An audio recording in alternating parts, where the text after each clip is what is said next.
Hey, listen, if you happen to stumble upon today's episode, read the title and said, who is Stephen Cooper, right? I want to just share with you, Stephen Cooper is a good friend of mine. He's been in the business for a long time, right? When I came on board with HST, he was killing it. The dude was doing big things, and we finally got him out from behind his computer and off of his phone to jump in here and share a little time with us. So we are going to talk a little bit insurance. We're never going to talk too much insurance. Why?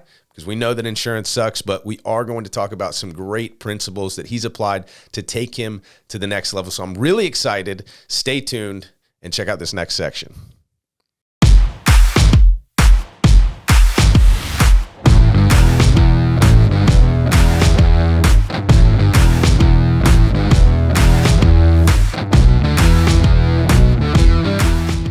Hey, what's going on, guys? It's Brad Hannon. And Sean Noonan, and welcome to the Insurance Sucks podcast.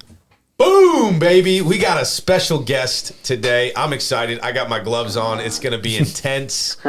Somebody asked me about my gloves here in a bit, but it's going to be intense. I got my man, Stephen Cooper. What's up, Stephen? How are you, buddy? What's up, man? How are you guys? Dude, I've been knowing this guy for a while now, and just watching his business and seeing all the exciting things that he's doing. He's been on me about getting him on the podcast because we were supposed to do this forever ago, and we didn't do it. And then he's supposed to come down to Sarasota today, gets a little sick bug, but he's still here. The man still shows up, and that's why he has a lot of the things he has, because even when he's under the weather a little bit, he still shows up. So I appreciate you being here, Stephen. I know you're feeling a lot better after drinking gallons of tea, but man, I'm happy you're here. Yeah. I'm happy you're here.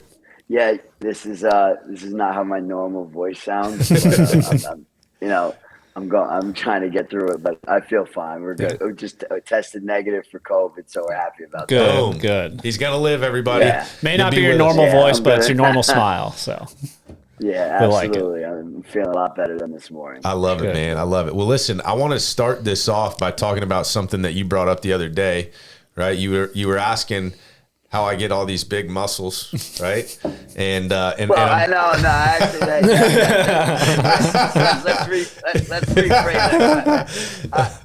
He said he hadn't went to the gym in 6 months. And, 4 months, dude. 4 months. Open enrollment started. Whatever. He was done. I said, well, how do you keep your like figure like that? And then also I saw his gut later and told him that was so it's that story. Yeah, he told me that it's because he takes testosterone. And I just learned that he injects it with a needle, which I would never do that in my life. So I hope that we're actually. I'm scared of needles. So I brought a needle, and I brought a spare vial here, right? Prescribed by a doctor. We're gonna do it live for Sean right on the show, right? If you guys want to see me hit Brad in the face with the coffee mug. No. My favorite show is The Sopranos, and every time they would show Chris doing heroin, I would I can't. I hate needles. And my dad does too. So all right, but let me just tell you though, because it's the funny thing about it is it's such like an unknown, right? The study of like hormones and things. People don't realize that how important they are, right? So this is a health and wellness thing, far more important than making you look good or anything like that, right? It's all about the way you feel and gives you more energy, mental focus, clarity. Oh yeah, absolutely. But here's the reality, guys, and this is why I'm okay to show this on a I'm not taking freaking anabolic steroids to get big and strong, right? This is literally prescribed by a doctor, right? It was for the purpose of getting my testosterone back to normal levels, but really my idea to bring this on was to actually draw attention to the fact that most people don't even realize how important hormones are, right? You go to the doctor, you get your blood work, and they do a full blood panel, but they never look at your testosterone, right? And even if they do, my testosterone, my natural levels of testosterone were sub 400, and the natural like your kind of peak performance level or your optimal level between my age, like in my age bracket, between 1,000 and 1,200, whatever the measurement is of testosterone. And it's the same thing with women with the estrogen, right? Like, some of the that's like real That's actually a real thing. So really just, I was today, I take a very, very small dose, a half a milliliter twice a week. So that's 1 milliliter. That's 200 milligrams of testosterone a week, which is like probably a third or less than a professional bodybuilder or somebody that's growing, trying to grow muscularly would take. But it makes you feel much better. So I'm sitting there in the bathroom this morning, and I'm doing my normal routine on a Thursday, right? I do Monday or Tuesdays and Thursdays, or Mondays and Wednesdays, just varies. But I'm doing my normal routine. I'm like, man, Steven's on the podcast today, and he was just calling me out for this the other day. So I'm going to bring this in. I'm going to put it on the podcast. I'm going to put it out there because, dude, at the end of the day, I'm an open book, man. I'm going to share everything. There's nothing I'm, in life or in business, right? There's nothing that I'm doing that I'm not willing to share and say, hey, listen, if it's good for me, it might be good for you. Go get checked, because I was freaking shocked when I got that number back of 400, whatever. There's a measure, the unit that they measured in, whatever. 400 was my test level, and the natural is 1200 would be optimal. Dude, no wonder I was feeling like shit, right? No wonder I was stressed. Like, stress does that. So high performers like you, Steven, like you, Sean, someone that's busy and working hard and things like that, dude, it's easy to have that testosterone suppressed. So this is as much to raise awareness for you people out there, and as it is, to just have help a few bulk laughs, up. right? Yeah. Now I got to ask, what's up with the gloves? Well, I was going to say, what's up with the what? Our man over here wearing gloves. Yeah. I was, dude, listen, I was waiting for somebody to ask. I'm excited because today's practice day on the BMX track, and I got some new gloves. So I just wanted to bring these on the podcast too, because, dude, I'm doing all kinds of crazy stuff, man. I'm BMXing. I'm freaking, we got some other cool stuff we want to talk about, but that's why he shoots up on Thursdays, because he does BMX now. So it gives him a little advantage against those high school girls. Yeah, I got BMX tonight, so I had to shoot up my my testosterone, beforehand. I didn't even know you did. I didn't know you did that, so that's pretty cool. I'm literally signing that real estate deal right now. As we're talking, get the hell out of here. Awesome. She just told me, like, you have to sign it right now, because I listened to her. That's multitasking right there. You got to do what you got to do. But I'll just tell you, the BMX thing is not a thing that I've been doing for a while. So it's not a surprise, Steven, that you don't know that I do that. It's I wouldn't even say that I do that. I just would say that my son got into it. My son is doing some Strider bike racing, and he got into it. And basically, I was out there on the track and was watching all these other kids go, and I'm like, man, I could do that. My wife's like, you should. And of course, why not, right? So when did you start doing it? You like it? Probably like I don't know, a month ago. I've raced in 2 races. The first race, I got beat by a 17 and 18-year-old girl. They smoked me. They're fast. They're really good though. They're really good. And then the second race, that same girl, those same 2 girls were in the same race with another like 4 or 5 guys in an expert class. So both races that I've raced in, I've raced against expert racers and got smoked. Would you say she's one of your rivals now? Yeah. I mean, I would say I'm coming for her. I would say I got gloves. I got all the gear. I think I got some of the game, and I'm coming for you. I want to know, were you envisioning beating her when you were in your driveway pushing off of Brecken's little step stool? I was envisioning beating her when I was in the gate ready to freaking take off. Yes. And then the next day when I practiced. You're probably so confident when you froze. Oh yeah, I got this. Dude, for sure. I'm like, I got this. Nothing to humble you like getting beat really bad at something by a teenage girl. Agreed, man. When my sister, she's 7. She actually, happy birthday to my sister today. Oh, hey, happy birthday to Steven's sister. That's insane that my sister's 17 now. I still think of her as a 6-year-old. But when she beats me like at a game or something, I'm like, damn. Nothing like that'll humble you a little, Dude, no doubt. But I think there's 2 types of people, bro. There's a type of person that'll sit on the sidelines, right, and watch and critique and say, oh yeah, they look good, they're fast, but I could do better or whatever, but never actually get in the game. And then there's the other type of person that sits on the sidelines and says, I can do that. I want to try that, and jumps into it, right? And that's how I got into insurance. We won't get into that too much. Like I want to talk about a little bit of insurance, right? But I want to. Yeah, of course.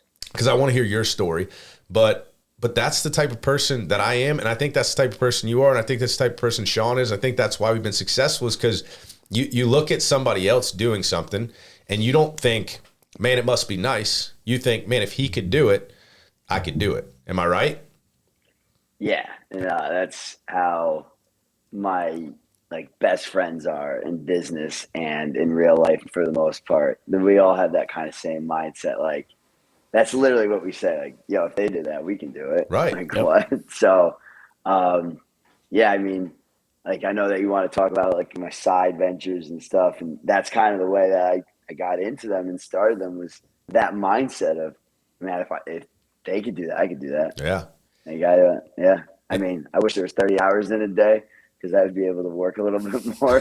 But, you know, like, it's just, that's my mindset on everything. Like, you know, everybody's kind of fair game. And if you just work hard enough, you could get to that level. Like, of course, when it comes to like professional athletes and stuff, like that's a little It takes a different like, level of commitment. The statistic, yeah, and like, you know, a lot of people are blessed with genes and stuff, like with, you know, baseball. Some people just have that hand-eye coordination where it's just like, that's not going to go away. So, I mean, that's a little bit different. But in terms of business, I feel like if you do anything, like, and it doesn't matter if it's going to take a year or 10 years, eventually you're going to be successful at it. Yeah. Yeah. And that's everyday life. I mean, just successful people apply themselves. Absolutely. They don't give up. It's that simple. Yeah, that's exactly. And, you know, that's just how every single person I've ever met that's a millionaire or even, you know, making six figures, they have that mindset of, you know, I have to get done what I have to get done. And then that kind of separates the millionaires from the people that make, you know, six figures. And it's you want to expand into other businesses and grow or in your own business, grow really, really large, or you want to kind of stay complacent at the level that you're at, which isn't a bad thing either. I mean, some of the happiest people in the world, you know, they're just people that Know what they want. Know yeah, they know exactly what time they're going to be done with work. You know, they know exactly how much time they're going to get to spend with their family. Like, exactly how much money they're going to make on a salary. Yeah, they don't care. Or for example, I know people in insurance that do it, and it doesn't make them bad people by any means. Like, they know that they're going to make between, let's say, 125, 150,000 a year, but they live a great life. So it really is all about your perspective and stuff like that. Like, For sure. I don't think anybody's wrong if they make 40,000 a year. If you make 4,000, yeah, you're kind of wrong. 40,000 a year, or like 4 million a year. It doesn't matter. Like, if you're happy with your life, that's something that I'm actually envious of, because a lot of the time, you know, I don't get to enjoy life because about the stuff we're about to talk about, because I'm constantly on the phone, I'm constantly working, you know, stuff like that. And it's just, there's obviously sacrifice. Absolutely. There's a lot of sacrifice that's put into, you know, getting to that level. But also, I have a number that once I hit it, I'm done. Like, literally. Yeah. And I'll still run businesses and like be involved, but I'm done on a day-to-day basis. What's the number? So, 25 million. Okay. When I hit 25 million, I'm good. So like 2 years. Like not me. Yeah, give it a Nah. Well, it depends on what Bitcoin. I was gonna say.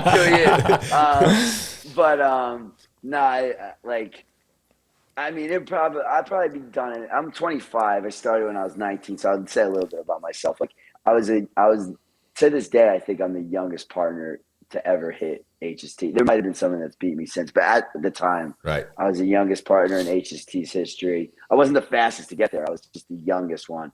It took me about a year and a half. Obviously, you know, I started a really hot start. You know, I just worked free leads, stuff like that. But then I had that sophomore slump. But one of the main advice I got was specifically from Crivolo. He was like, "Yo, just don't quit. Like, until you like the first time that I met him, because he had seen my name on his board and stuff, and I went up to him and I introduced myself. He was like, 'Hey, all I can tell you is you might struggle a little bit your first 2 years.' He's like, 'Don't quit.' He's like, because the third year is going to be really good for you. And he was right, because I went from 40 grand to 200 grand between my second and third year. So it was like, that's something that I really emphasize to people in any business.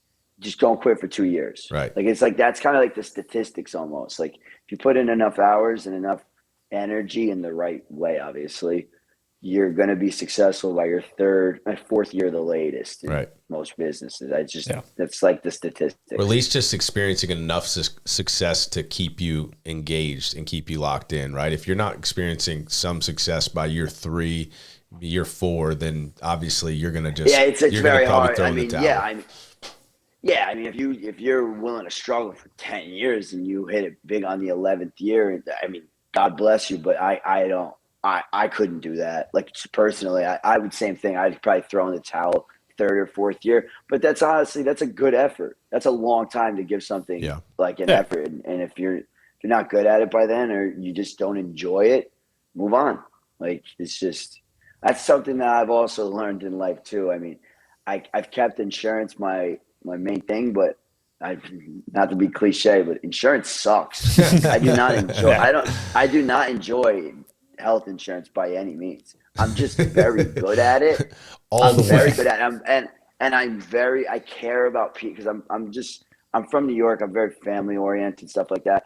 I care about my clients' health a lot. Like that's probably the best thing I'm at in business is customer service. Like, I'll answer the phone. Like, if somebody called me right now, I would deny it. But if they texted me and were like, I need you to call me back, like a client, I'm sorry, I'm calling them back. Yeah. Because it's like, so let's hope that no client calls for right now. No. I hope. Yeah. But like, what I'm saying is, like, like, same thing. Like, if I'm watching a movie with my, girlfriend, like, I'm not gonna like not answer the phone if a client calls me at 8:30 at night, 9 o'clock at night, because that doesn't usually happen. Mm-hmm. And they might be in the emergency room and go, "Hey, Steven, I just need you to send me my insurance card."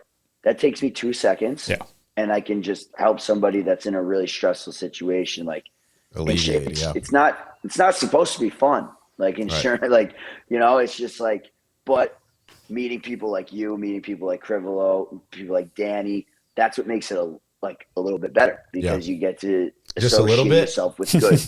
At the end of the day, man, insurance, in my opinion, it's not a fun business. Like, it's not something that's meant to be fun. Like, same thing with life insurance. Like, that's a very serious thing. Yeah, for real. Like, right. So it's not necessarily supposed to be fun, but I make it fun for myself because I'm good at it. So, like, I have a competition with myself. Like, I don't care about anybody else's numbers in the world.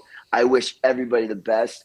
I hope anyone that does insurance is millionaires. I know statistically that will never happen, but it's just like, there'd be a whole lot of people doing insurance. When I see your numbers going up millions a year in sales, and your teams, Danny's, all that stuff, I root for you guys. I genuinely have no envy. I'm not like that with anyone. And that's the same thing with people I don't know. If I didn't know who Sarah Leb was, I wouldn't be like, oh, who is that writing all that business? Right. I'm happy for you. Like, go make your money. Like, same thing in any business. Like, go make your money. I mean, that's like something that I really respect. And it's like with me, because I'm only 25, the younger you are and the more money you have, like, that's just cooler to me. I'm like, that's awesome. Like, I'm not the person that looks at him and is like, oh, he drives a Ferrari, I drive a Bentley. Like, I can't keep up. Like, that's not how I. Even in reality, though, Steven's like, I drive both. That's right. But on a Tuesday. But like, I don't drive it.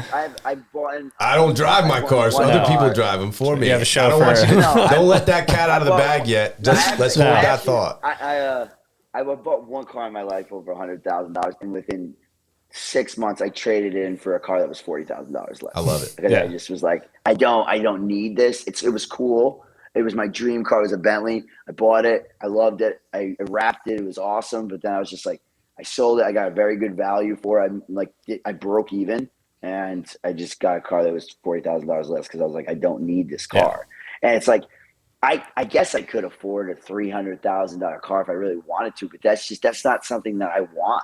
I don't want a $4,000 a month car payment. I'd rather go buy a property or, ask Bradley, what crypto should I invest $4,000 in? And you're paying like, I got $4,000 extra laying Yeah, there you go. Like, you know what I mean? Like, I'll buy an Ethereum with that. I want you to hold that thought, right? I want you to hold that thought because in the next segment, I want to interview you. I want to get some of those stories on how you got to that Bentley and how you got started in insurance, and I think that's a perfect opportunity to kind of segue into that. So we'll hit on that in the interview.